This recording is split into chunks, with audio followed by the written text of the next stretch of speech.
Bet you're wondering how I got rich enough to afford these clothes, and this timepiece, and this car. You're probably saying, Sean, there's no way you could have gotten this rich off of 2 YouTube videos with a combined 53 views total. Well, that's where you'd be wrong, you fucking beta. I got rich because I listened to this man. Take a trip with me. Get a taste, just a taste, of the good life.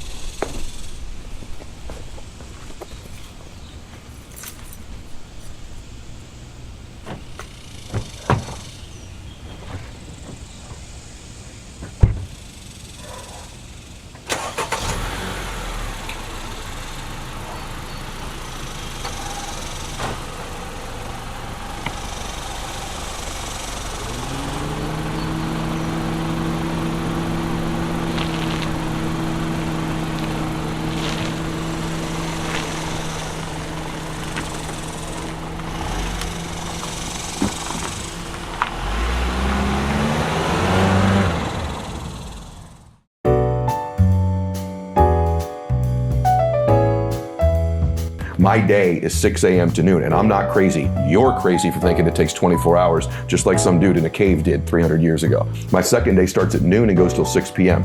That's day 2. And then the next day is 6 p.m. to midnight. What I've done now is I have changed and manipulated time. I now get 21 days a week. Stack that up over a month, I'm gonna kick your butt. Stack it up over a year, you're toast. Stack it up over 5 years, my entire life is different than it would have been otherwise. So first, I should get a sense of Ed's morning routine. What is your morning routine? What do you do when you first wake up? What normal time do you wake up? What do you do? I get up at 6 now, a little bit later. Pretty regimented, it's changed over the years, but right now, first thing I do, I get up, I pray. I do a prayer, then I immediately, I have 2 bottles of water, I drink them both, just hydrate right away. Do you put anything in the water, electrolytes, salt? Or I don't. Nah, I do that later in the day, but I don't in the morning. Pour the 2 bottles, and then I go down and I work out. I do about a 40-minute workout. Usually after that, if I have 20 minutes, I'll do a little meditation because I live on the beach. I sit there and do that, Sure. Stretch, and then I'm off to my day. Yeah. The first few days, I got up by 5:30 and was out of bed by 6 a.m. It was pretty hard to drag myself out of bed, especially since I didn't usually get a full night's sleep, but there was something kind of nice about being up and about in the peace of the early morning. I've been up for over an hour. Alarm went off at 5:30. I snoozed it for 9 minutes, if I'm being honest. But you know, my day didn't start until 6. So I figured that was fine. I got to bed at like almost midnight last night. I mean, if you go by Ed Mylett's conception of a day, I mean, the third day of his day is 6 p.m. to midnight. So I don't know if that means you're supposed to stay up until midnight every day working. I guess it does, but it kind of seems like he doesn't want you to get very much sleep. Because what is that one? Yeah, it's like 5.5 hours of sleep. If you get up right at 6, then I guess it's 6 hours of sleep. So yeah, I'm gonna be missing some Z's, which is seemingly not ideal for avoiding burnout, which seems to maybe be the Achilles heel of this whole system.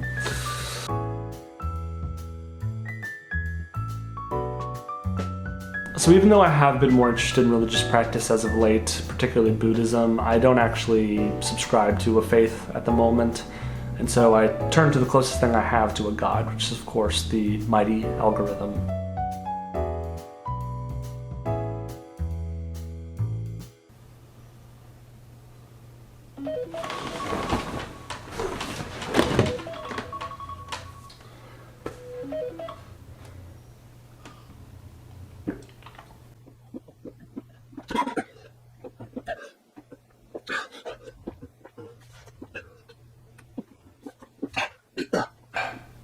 Round 2.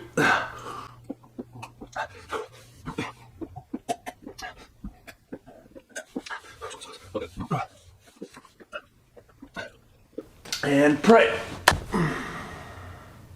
Our Father in the Bay Area, hallowed be thy name. Your content come, your will be done, IRL as it is online. And then typically I'll get up and I'll do something cold. So I'll either jump in a cold shower or I'll jump in the ocean that's cold or the lake, but I do something to sort of strike my nervous system into action, right? Get all my cells going. So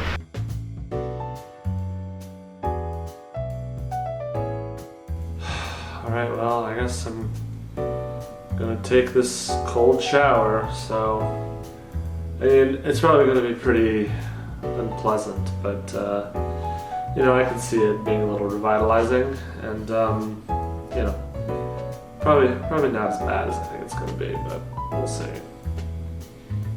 See you in a bit.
I'm never doing that shit again. I would not recommend anybody do that, ever. I felt like an angry snake was stabbing me with icicles. 0 out of 10, would not recommend.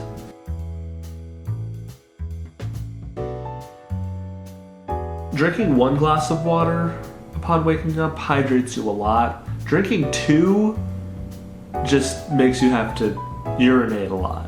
I mean, obviously. It's kind of interrupted my workflow, like me having to go to the bathroom over and over again, especially since I wasn't getting that much sleep, and so staying up required basically an IV drip of coffee, which of course meant even more trips to the bathroom, so yeah, questionable strategy.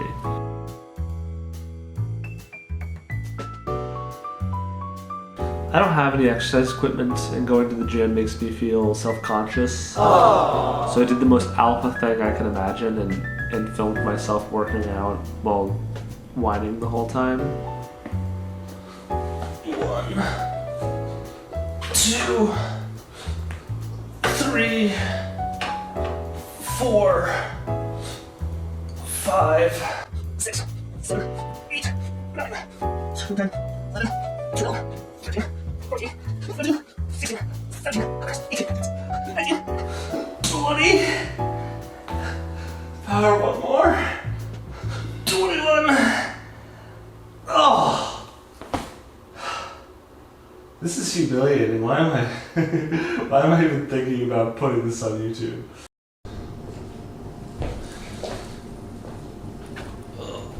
Oh.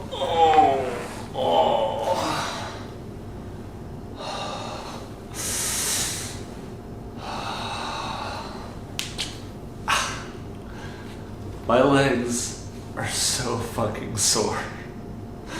Jesus Christ, I'm out of shape.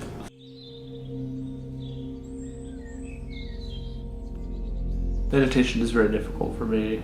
I'm about the least present person you can possibly imagine. I'm constantly distracted from what I'm doing, either ruminating about what I should be doing instead, or thinking about other things, or worrying about what people think of me. After I have conversations with people, I'll often go through and be like, how could that conversation have been better? How could I have punched up that joke? How could I have worded what I said better? Just straight up American Psycho shit.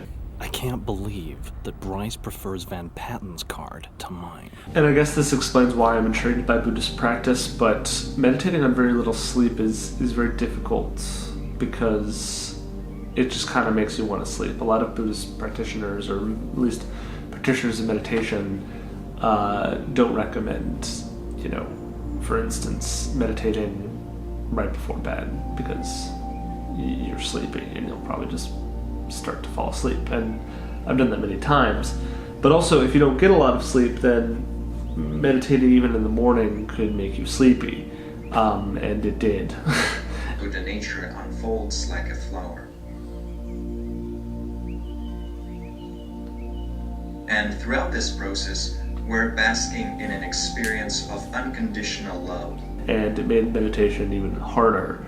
Algorithm worship aside, this sort of doubled as my prayer practice, because I don't actually have a deity to pray to, and Buddhism doesn't really have a creator god or a deity, because the Buddha is not actually considered a deity or a revered figure, a teacher in Buddhism. Ed Mylett emphasizes his Christian practice a lot, but he doesn't proselytize a whole lot, in the sense that he basically says he includes all religions, all religious practices, when he recommends that you focus on a religious practice. It includes Judaism, Islam, the rest. Ed Mylett doesn't really mention atheism that much. The closest he gets to addressing it is in this clip. I believe in you because I believe in God. I believe that he doesn't make any mistakes. And even if you don't believe in God, that's okay. I got enough belief for both of us. And his ideology is right-wing, but he himself is not as explicitly right-wing as a lot of other people in the grind set space. I was shocked that when I signed up for his max out community, I was asked whether I was male, female, or non-binary, which is very progressive in this kind of content. He's even expressed skepticism about, although ultimately still supports, the whole alpha male thing. And by the way, I'm also very, I hear all this, alpha male content that's on the internet about do this and this, and a man's got to step up. And for the record, I believe in that very wholeheartedly. I consider myself, if there's such a thing, I don't know that I love the term alpha male, but I think most people that know me would say I'm an alpha of alphas almost, in the sense that I coach a lot of strong male figures, and they look to me for strength and confidence as well. Having said all of that, I think some of that can be overcooked, and some of that stuff makes men not be vulnerable or authentic with their real feelings of what they're going through, because they believe it's a sign of weakness. Ultimately, I believe that he's just a pragmatic business person who wants to appeal to the widest demographic, even if it includes, queer people, but not so much that he loses that 18 to 34 white male demographic who, if he expressed skepticism at the idea that human brains are not very analogous to wolves' brains, then they might, just abandon him altogether. But they might be willing to accept that, for instance, women might also be capable of waking up at 4 a.m. to run through the rain while listening to audio of their haters at max volume. Anyway, it's time to start day one. Like Ed says, you have to treat this like any other job, okay? You can't just be like, oh, I'm an entrepreneur, I'm self-employed, I can do whatever I want. You have to take massive action right now. So fuck it. Even though I only planned on releasing one video this month, I'm gonna release two. I have leftover footage from the last video that I'm gonna edit together and put into a new video. And I'm going to be documenting the process of editing that video. So I'm literally working on two videos at once. Suck on that, pores.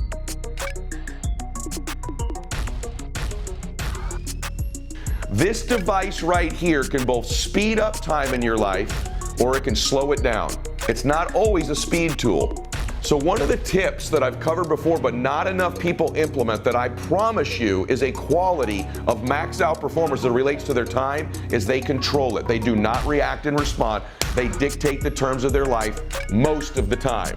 And that means this: when you wake up in the morning, the greatest thing you could do for yourself is not touch or look at this device for 30 minutes to an hour after awakening, so that when you wake up, you take control of your time. It's actually a pretty useful tip. I mean, I know I'm not the only one that gets sucked into a scroll vortex upon waking. I've almost entirely eliminated Twitter at this point, but the problem is, even when I eliminate something like Twitter, I'll find something to replace it. Mostly it's been Reddit, so instead of getting a curated feed of the worst takes imaginable, I just fed a bunch of Sopranos-themed shit posts and videos of cops kicking Palestine protesters in the stomach.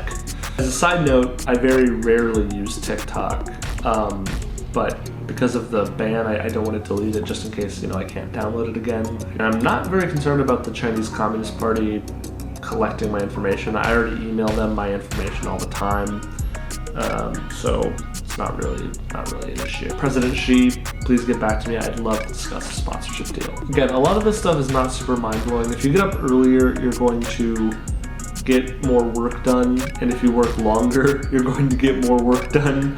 The question is whether that's sustainable or good for your mental or physical health. Americans already work more hours and take fewer vacations than countries of comparable wealth, and remember, we are the wealthiest one, so Ed goes out of his way to try to distinguish this lifestyle from just being a workaholic. But what if this entire notion that your life is a finite kind of pie, that if you take a big slice out of the business pie, your family's going to suffer? If you really focus on your family, then you're going to suffer in your fitness.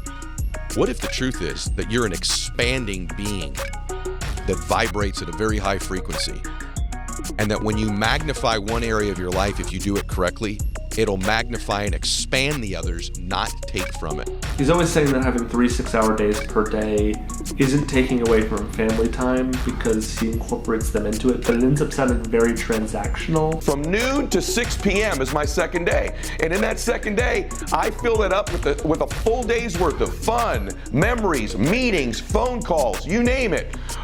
Meetings with my relationships in my life. Hello, Susan.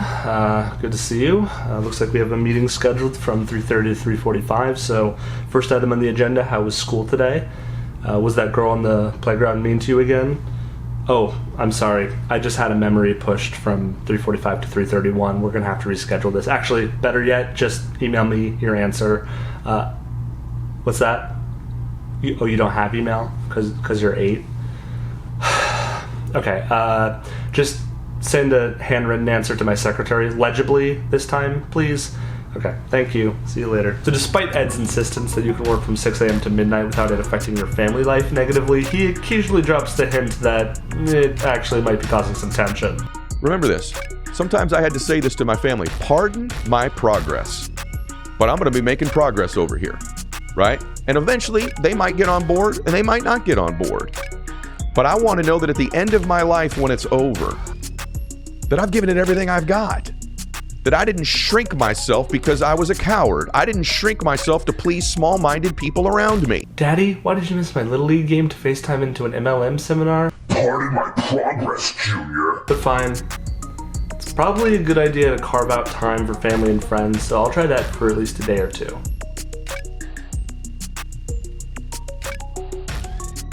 I'm going to squeeze in a meeting with my sister. You may remember her from last two videos. So, let's go ahead.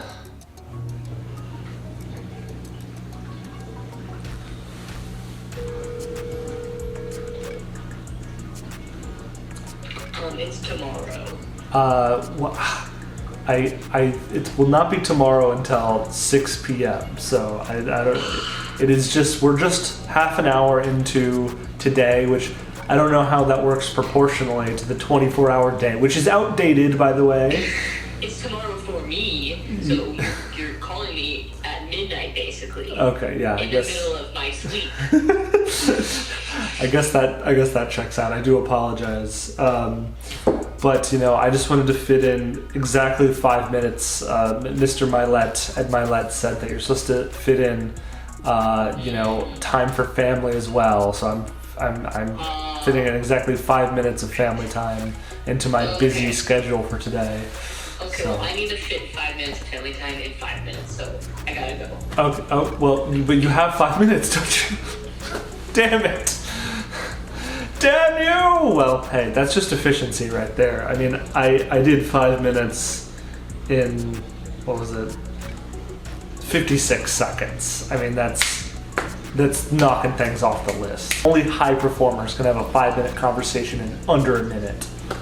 Family dominated.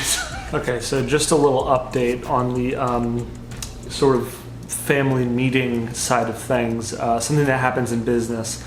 Oftentimes it's that there are unexpected expenses, sometimes crises, sometimes impasses. And I did just get this voicemail from Roxy about our conversation earlier. So let's go ahead and listen. Hello, this is your sister. I am billing you for 5 minutes of family time. I will bill you via Venmo, okay? Good night, I'm going back to sleep. And I'm billing you for that too. Okay. Sometimes you'll run into situations like this. You just have to take it in stride. Ed Mylett says that whenever you're faced with a problem, you have to deal with it immediately. Don't wait. So I am going to call her so we can perhaps resolve this situation.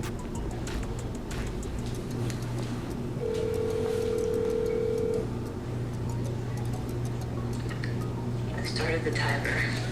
Hey, hi Roxy. I'm just want to circle back on the $50 debt, and I was hoping that we could begin negotiations about potentially restructuring the debt, just because at this time it's a little bit less than manageable for my finances. So if you would be open to that, then we could perhaps engage in that conversation. I don't know, I'm a little put out by this. Yeah, I had 5 minutes set aside, and that was 5 minutes that I could have, used to build a small house, like a tiny home? A tiny home, exactly. I was about to set up the tiny home, and then I called you, and you weren't there. So that was honestly $50 is not that much when you compare it to a tiny home. I mean, since I didn't pick up, you did have that 5 minutes. Like, you didn't lose that 5 minutes since I did not pick up the phone. I did lose the 5 minutes because I was grief-stricken over it. Well, so I was crying ugly tears. Oh, really? Yeah, my face is swollen right now. I have broken capillaries in my eyes. That's intense. It's very Were you intense. crying blood like the Virgin Mary? Crying blood, and honestly, yeah. So $50 will barely cover my medical expenses for that. Right, that's a copay at most. So yeah, that's really interesting. Ed Mylett would say you just got to work through your grief. Like, don't let grief affect your productivity. So Wait, hold up. Mm-hmm. Are you charging me for this right now? Oh yeah, you're racking up charges. This has been 5 minutes, $5 per minute. Oh, she hung up.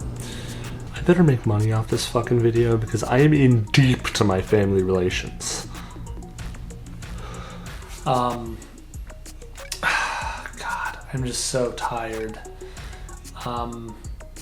And it may be a little rich, and I'm sure a lot of grindset people would call me a little bitch because a lot of people get up at 5:30 in the morning and have to work essentially all day. That's true, but I've never had to. I've had jobs that were 6 to 8 hours per day, 4 to 5 days a week. And on my days off, I would sometimes be so tired. It was hard to motivate me to work on stuff that I cared about. Partially why it took me so long to actually post anything on this channel. And I do genuinely want to fix that. The problem with Ed Mylett's method is that it's just too extreme. There's just no middle ground. It's just working from sun up to sun down, and packing 3 days worth of work into one day just seems like a recipe for really shoddy work, and just never being offline, never disconnecting, working on holidays. I mean, it's just a bad way to live.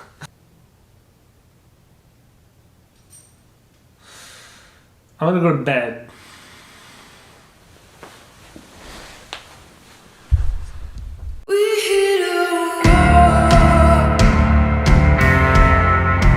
2 days were not bad, maybe even a little invigorating given how much I was getting done, but then day 3 hit.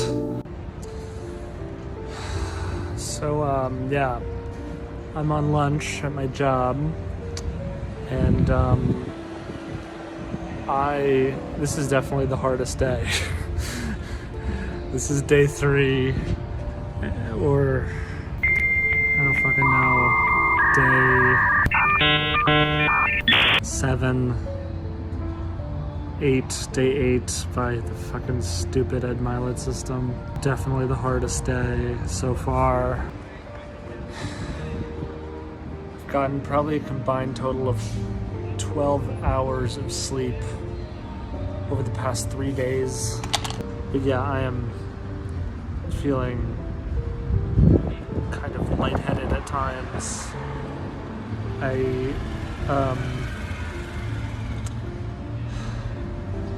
Having trouble forming good words. Good words are batting. I'm batting at the good words.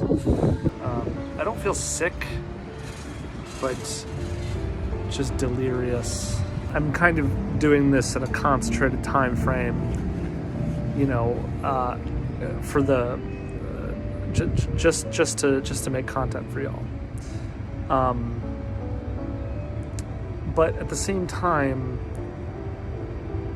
he contradicts himself a lot, and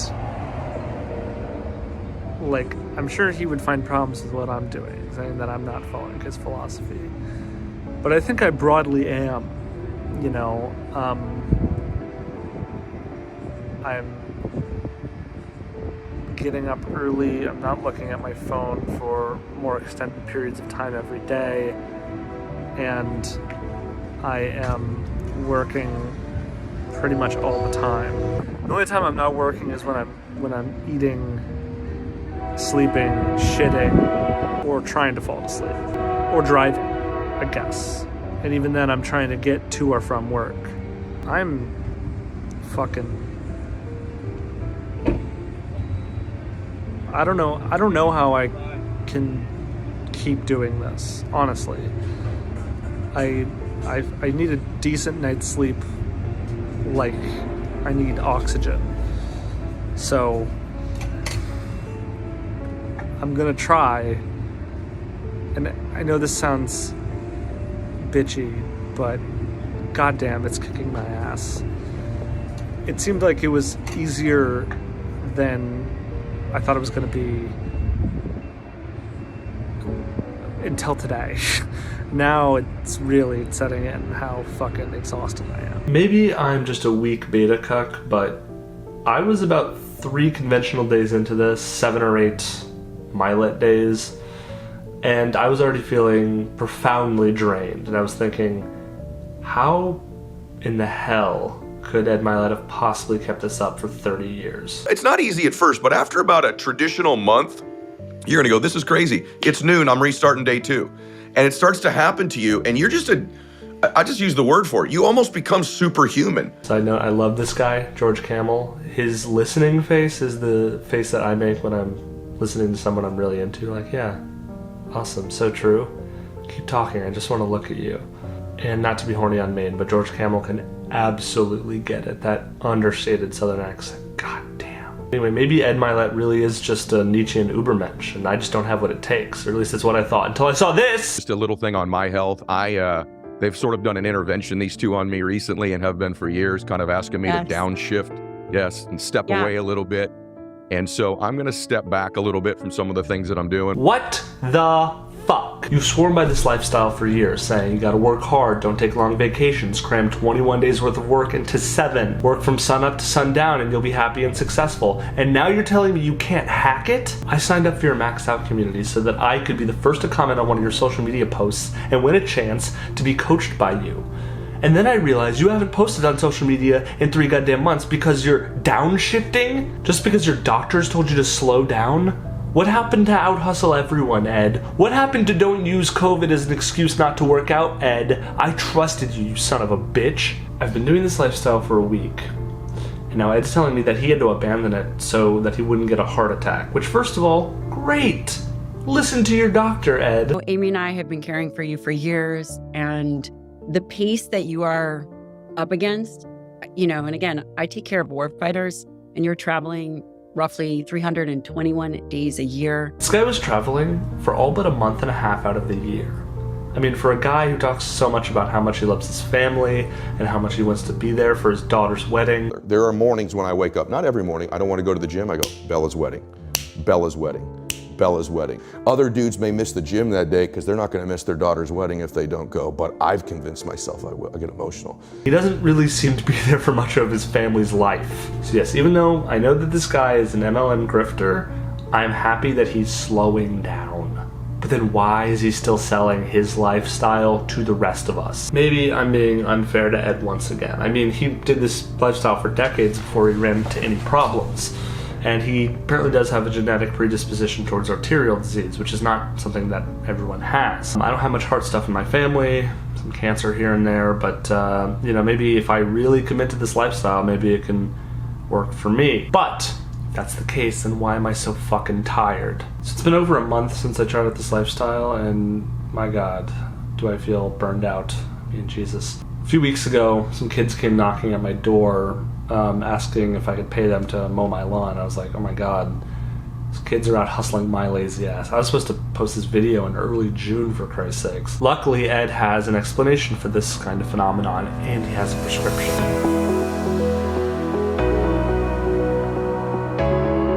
How many of you are moms in the room? Raise your hand. You moms, if you woke up tomorrow morning and your baby wasn't in their bed, would you be desperate right away, yes or no?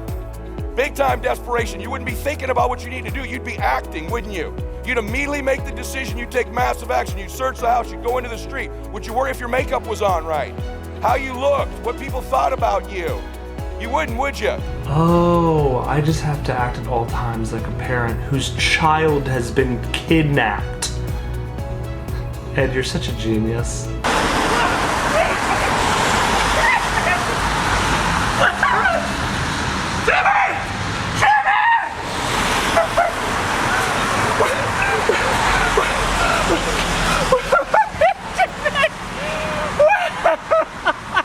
Okay, that didn't do much except make people call the police on me. So let's see if there's not another prescription to consider.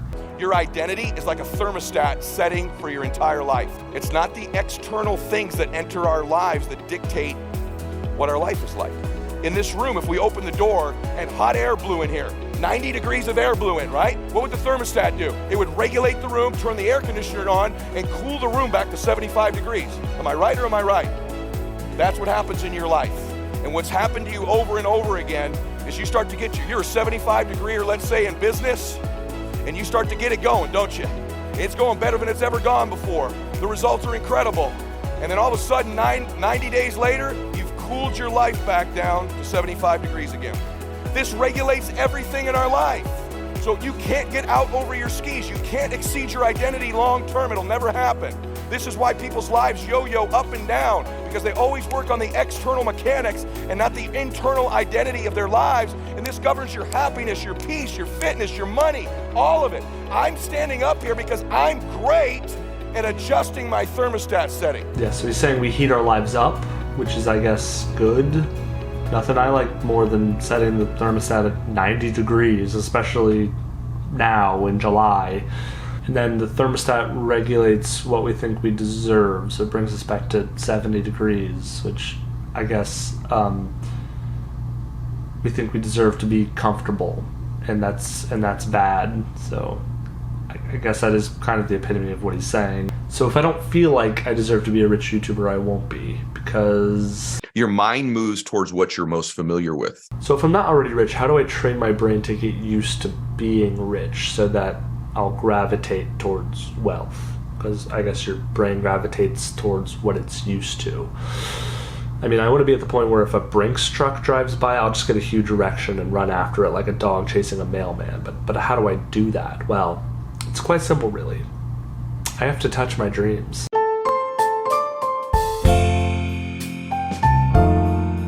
You have to begin to condition your brain and condition your spirit into believing you belong in these places.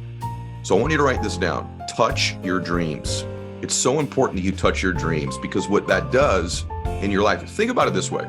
Think of someone who's a professional athlete right now. Pick anybody that you admire, LeBron James or, Aaron Judge in baseball, or a great golfer like Brooks Koepka, whoever it might be. Pick the sport. They believe they belong there because they've been on a tennis court 1,000 times. They've been on a golf course 1,000 times. They've been on a baseball diamond 1,000 times, or a basketball court. So they didn't have to worry about whether they belonged or whether they touched the dream. They touched every day as they caught a ball, hit it, threw it, dunked it, right? Hit a driver. But most of us, the career we're in, or the mansion we want to get to, or the home we want, or the relationship we want, or the emotions we want to feel, we haven't had the benefit of spending time in those environments. And because we haven't had any time in those environments, even if we acquire the skills and the talents and the opportunities to get there, if we don't believe we belong there, or we're not familiar with it, we don't end up there. And so what I had to do, and I started doing it pretty young, is I had to begin to condition myself to believe I belonged there by touching my dreams. Your mind gravitates towards what it's most familiar with. So if it's most familiar with your current environment all the time, it's going to continue to gravitate and attract that environment because you're vibrating at that frequency. It's your most dominant thought. It's your most common circumstance. And so if you don't do anything to shake that up, to shake the visual picture of your life, what you're touching, feeling, smelling, you end up just sort of acquiring skills and you never move out of that environment and get to the dream. So for example, I lived in Southern California. There was a Ritz-Carlton hotel in Laguna Beach, Dana Point, California. And I used to set these contests up. I couldn't afford to live at the Ritz-Carlton or where those people go.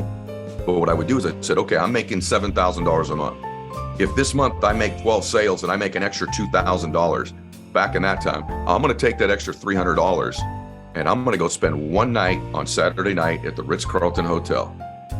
It was very awkward for me. And then about 4 months after that, we did it again. Except this time, I remember walking in there going, I kind of feel like I belong here. And then I snuck into the gated community and we just drove around. I couldn't get past the guard gate the first time, then I found a way in. We just walked around and drove around and looked at the homes.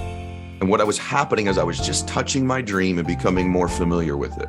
And as I did this over time, I started to believe I belonged there.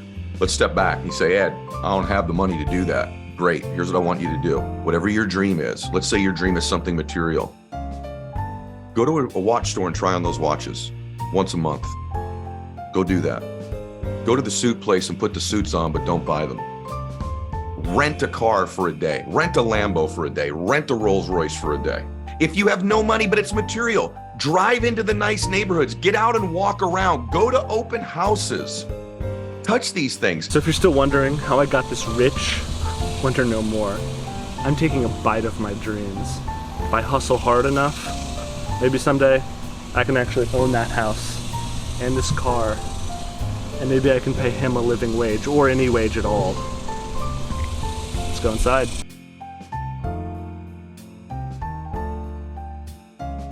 Should I act like I'm earnestly trying to buy the house, or should I act like I'm being aspirational? I mean, if I was her, I would be thinking they're casing the place trying to steal stuff. So. Oh. Damn it. God, film right. as little as possible. Okay.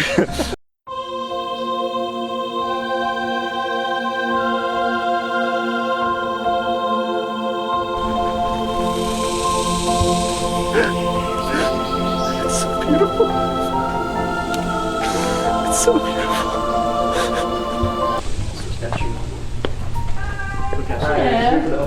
Yes, we are the realtors. Do you mind if we just film a little bit just to get a sense? No, no,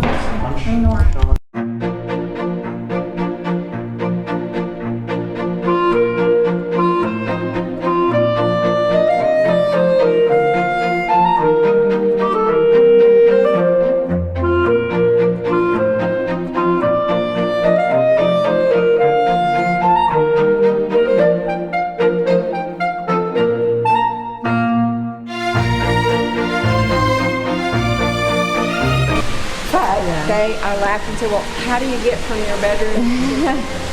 Yeah. And she was like, well, we walk through the water. Oh, yeah. Just like Jesus. Yeah. I mean, just sitting up there, just contemplating all my cash.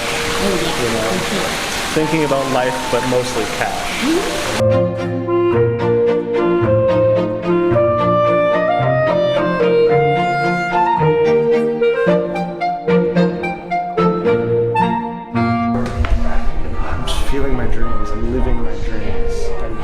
staying in my dreams. A couch this kind of uncomfortable is really just the pinnacle of what I'm after with this YouTube channel. See, Ed talks about how when you're at the end of your life and you meet your ideal self, God's going to introduce you to your ideal self, and He wants you to be identical twins. So I feel like I'm looking at my ideal self right now, and we are identical twins. This is frankly too much. This is too much, man.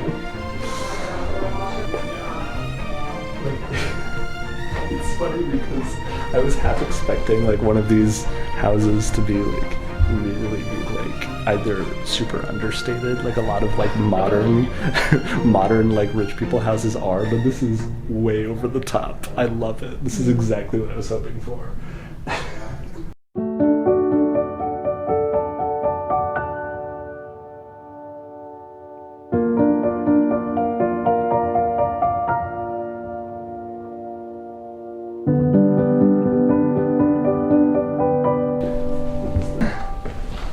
Holy crap. Get in. I guess I should. Oh man. Just imagine. Just like Got a toaster. a toaster. A toaster in the bathroom. Yeah, totally. It's fresh toast for the bath. I just love to have some nice toast with my bath. Oh, look at how spacious that shower is. My God. There are apartments in New York City this size, and they cost $1,500. Whoa. So this is where the millionaires and billionaires keep their little pedo dungeons.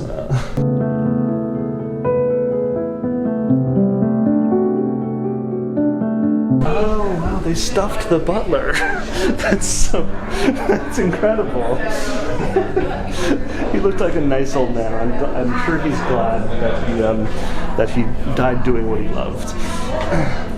He gets to be here forever now. Ooh, they got like maybe this is like tax information or something. I want to see what taxes they're like avoiding, what kind of loopholes they're exploiting that they've lobbied Congress for. These people must not have kids, because like, at least not teenagers or something, because they must be retired or something, because you'd expect to see like one room that's totally out of place because it just has like a bunch of Deadpool posters or something. Scarface. Yeah, exactly.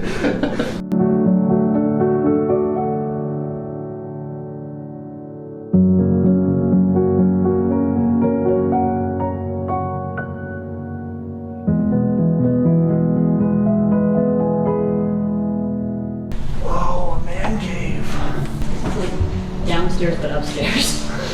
Right, it's like has the feel of a basement, but not the second floor. Yeah. In the middle of the house. Yeah. Yeah. Get rich enough to where you have an attic in the middle of the house. This is signed by Kareem Abdul-Jabbar. Yep. This is Babe Ruth's bat. When he was a wee babe. That's how young he started. I gave that to him when he came out of the womb. Oh, actually, that's going to be your bathroom, Chris. That's way more appropriate for your station. Walk all the way around. That's right. But not the one in here. You'll have to hold it. Fine. Yeah. Fair and square. Deal.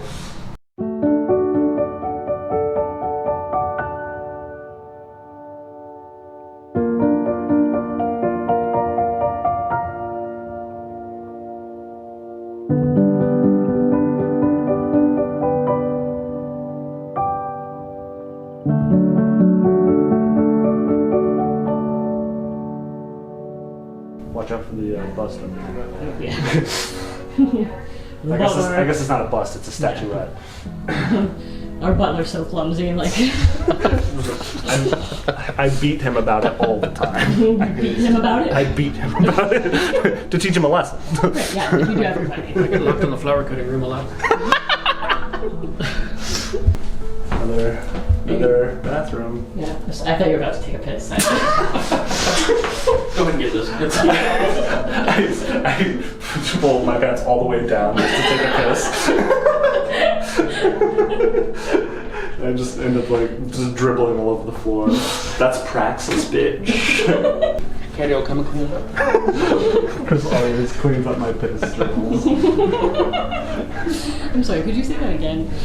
Chris always cleans up my piss dribbles. That's my vocal warm-up every time I'm about to go on camera.